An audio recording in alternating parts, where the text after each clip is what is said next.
الزام یہ لگایا تھا تحریک انصاف نے کہ ہماری تو یہ عمران خان کے ساتھ ملاقات نہیں کروا سکے ہماری مذاکراتی کمیٹی کی، تو جب ان کے پاس پاور ہی نہیں، ان کے پاس اختیارات ہی نہیں، تو پھر ہم ان کے ساتھ مذاکرات کیوں کریں؟ اچھا، یہاں پر بھی تحریک انصاف کا جو نیریٹو ہے، جو بیانیہ ہے، اس میں ایک بہت بڑا تضاد موجود ہے۔ جب آپ کہتے ہیں کہ حکومت کے پاس اختیار ہی نہیں، کس کے پاس؟ حکومت کے پاس، وزیر اعظم کے پاس، وفاقی وزراء کے پاس اختیار نہیں، تو پھر پی ٹی آئی ساتھ ہی جو دوسرا الزام حکومت کے ارکان اسمبلی پہ، حکومت کے وزراء پہ اور وزیر اعظم پہ جو لگاتے ہیں کہ انہوں نے دھاندلی کی ہے، یہ فارم 47 کی پیداوار ہیں۔ بھئی جن کے پاس اختیار نہیں، پھر انہوں نے دھاندلی کیسے کروا لی؟ یہ سوال بھی تو پیدا ہوتا ہے نا کہ جن کے پاس اختیار نہیں ہے آپ کو عمران خان سے ملاقات تک کرانے کا، وہ دھاندلی پھر کیسے کروا گئے پورے ملک میں آپ کو ہروا کے خود جو ہے اقتدار میں آ کے بیٹھ کے؟ تو یہ ایک بہت بڑا تضاد پاکستان تحریک انصاف کے سٹیٹمنٹ میں، ان کے نیریٹو میں موجود ہے۔ لیکن سنہری موقع یہ تھا کہ ڈسکوالیفیکیشن ہونے سے پہلے عمر ایوب صاحب کو جو ایک آئینی ذمہ داری ان کو ملی تھی اپوزیشن لیڈر ملنے کے بعد، کہ وہ وزیر اعظم کے ساتھ مشاورت کرتے۔ کس بات میں مشاورت کرتے؟ جو آئے روز پاکستان تحریک انصاف، جو چیف الیکشن کمشنر کے اور الیکشن کمیشن کے ممبران کو ہدف تنقید بناتے ہیں کہ یہ تو اپنی آئینی میعاد پوری کر چکے ہیں، تو جب ان کی آئینی میعاد پوری ہو چکی ہے یہ گھر کیوں نہیں جاتے؟ تو یہ عمر ایوب صاحب کی ذمہ داری بنتی تھی کہ کوئی بھی فیصلہ اپنے خلاف آنے سے پہلے، 9 مئی کے کیس میں کنوکٹ ہونے سے پہلے، وزیر اعظم کے ساتھ اپنی آئینی ذمہ داریوں کا ادراک کرتے ہوئے مشاورت کا، مذاکرات کا آغاز کر دیتے۔ آج عمر ایوب صاحب کے پاس وہ اختیار نہیں رہا کیونکہ وہ اپوزیشن لیڈر نہیں رہے۔ اب وہ وزیر اعظم کے ساتھ نئے چیف الیکشن کمشنر کی تعیناتی کے معاملے پہ، نئے الیکشن کمیشن کے ممبران کی تعیناتی کے معاملے پہ مشاورت کے عمل سے آؤٹ ہو چکے ہیں۔ اور اب یہ بھی بات کی جا رہی ہے کہ یہ جو تحریک انصاف کہہ رہی ہے کہ جو سیٹیں خالی ہوئی ہیں اس پہ عمران خان صاحب کا حکم ہے کہ ہم اپنے کینڈیڈیٹ کھڑے نہیں کریں گے، تو یہاں سے اگر دوسری سیاسی جماعتوں کے امیدوار جیت کے آ گئے تو یہ جو 15-20 سیٹیں ہیں، جتنی بھی ایم این اے کی سیٹیں ہیں، تحریک انصاف کے ہاتھ سے نکل گئیں، تو قومی اسمبلی میں تو تحریک انصاف کا نمبر کم ہو جائے گا۔ جب تحریک انصاف کا نمبر کم پڑے گا تو جو اپوزیشن لیڈر اگلا آ سکتا ہے، تو تحریک انصاف میں فارورڈ بلاک کی بات بھی کی جاتی ہے۔ اگر کوئی ایسا دھڑا سامنے آ گیا جو فارورڈ بلاک کی صورت کا، مطلب ایک شکل کا ایک دھڑا ہو، تو پھر تو پاکستان تحریک انصاف کو اپنا اپوزیشن لیڈر بنانا بھی قومی اسمبلی میں مشکل ہو جائے گا۔ اگر طاقتور حلقوں کا منظور نظر کوئی اپوزیشن لیڈر بن جاتا ہے تو پھر چیف الیکشن کمشنر کون لگے گا؟ اس کا فیصلہ پھر آپ خود کر لیں۔ یہ نادر موقع تھا، لیکن اس موقع کو بھی تحریک انصاف نے اپنی ضد، اپنی انا سے ضائع کر دیا۔ ویسے ذرائع یہ بھی بتاتے ہیں کہ حکومت کی طرف سے جو بار بار تحریک انصاف کو مذاکرات کی آفر کی جا رہی ہے، ان مذاکرات کی آفرز پہ، پیشکش پہ تحریک انصاف نے ایک اچھا سگنل دیا ہے، گرین سگنل دیا ہے، لیکن وہ خود یہ فیصلہ کرنے سے کترا رہے ہیں کہ عمران خان صاحب ان مذاکرات کی اجازت نہیں دیں گے۔ یعنی جن کو بے بس کہتے ہیں وہ تو مذاکرات کرنے کے لیے آج بھی تیار ہیں۔ جن کو تحریک انصاف بے بس کہتی ہے کہ حکومت کے پاس اختیار نہیں، وہ آج بھی پی ٹی آئی کے ساتھ مذاکرات کرنے کے لیے تیار ہیں۔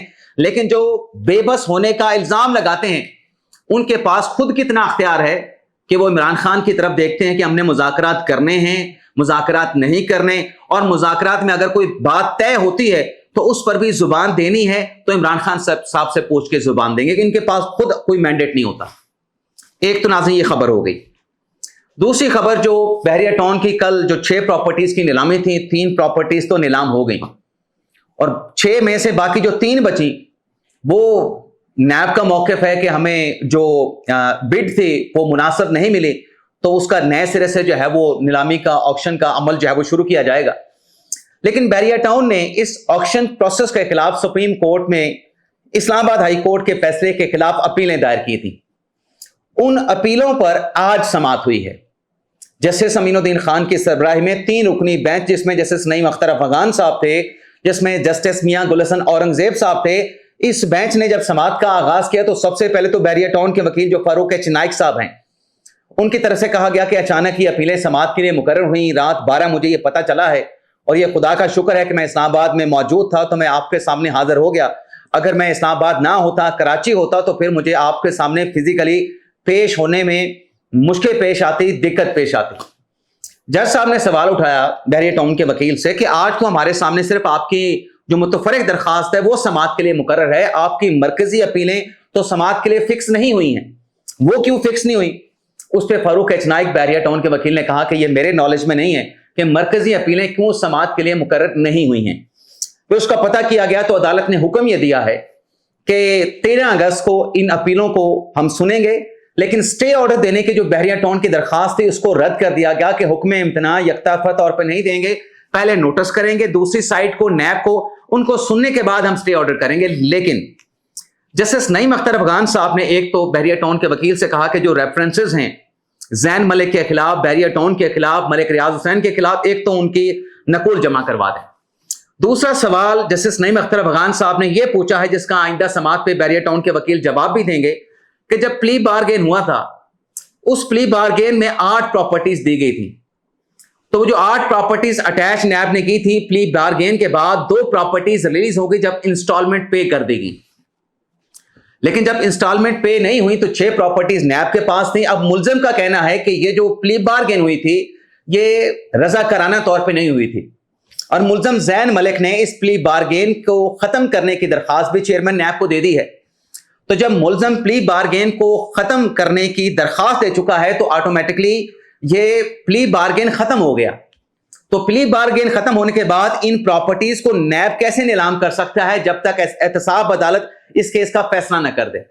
فیصلے میں اگر ملزم کو سزا ہو جائے پھر تو آپ ریکوریوں کے لیے ان پراپرٹیز کو اٹیچ کر کے اس کو آکشن میں لے جا سکتے ہیں. لیکن جب پلی بارگین ختم ہوا تو صورتحال جو کیس کا سٹیج تھا، جس سٹیج کے اوپر آپ نے پلی بارگین کیا تھا، صورتحال اس جگہ پہ واپس جا چکی ہے. تو اس سوال کا آئندہ سماعت پر جو ہے وہ بحریہ ٹاؤن کے وکیل بھی جواب دے گے. ویسے تو بحریہ ٹاؤن کے وکیل کا کہنا یہ ہے کہ ہمارا ٹوٹل مقدمہ یہی ہے، لیکن دیکھنا یہ ہوگا کہ جب نیب کو نوٹس ہوگا تو نیب کی جو پروسیکیوشن ٹیم ہے، جو لیگل ٹیم ہے، وہ جج صاحب کے اس سوال کا کیا جواب دیتے ہیں. لیکن بظاہر ایسا لگ رہا ہے کہ شاید جج صاحب کے آج کے جو ریمارکس ہیں وہ بحریہ ٹاؤن کے لیے، ملک ریاض حسین کے لیے حوصلہ افزا ہیں، سیٹسفیکٹری ہیں. اور اگر انہی ریمارکس پہ، آبزرویشن پہ کاروائی آگے بڑھی تو یہ نیلامی کا جو پروسیس ہوا ہے بحریہ ٹاؤن کی پراپرٹیز کا، یہ سیٹسفائیڈ ہو سکتا ہے. لیکن سیٹسفائیڈ ہونے کے ساتھ ساتھ، نیلامی کا پروسیس سیٹسفائیڈ ہونے کے ساتھ ساتھ جو ملزمان ہیں انہیں پھر ٹرائل کا سامنا کرنا پڑے گا، اور اگر وہ ٹرائل میں پیش نہیں ہوتے تو پھر ان کو اشتہاری ڈکلیئر کر کے یہ پراپرٹیز دوبارہ جو ہے وہ اٹیچ ہو سکتی ہیں، ضبط کی جا سکتی ہیں. اجازت چاہتے ہیں. اللہ حافظ.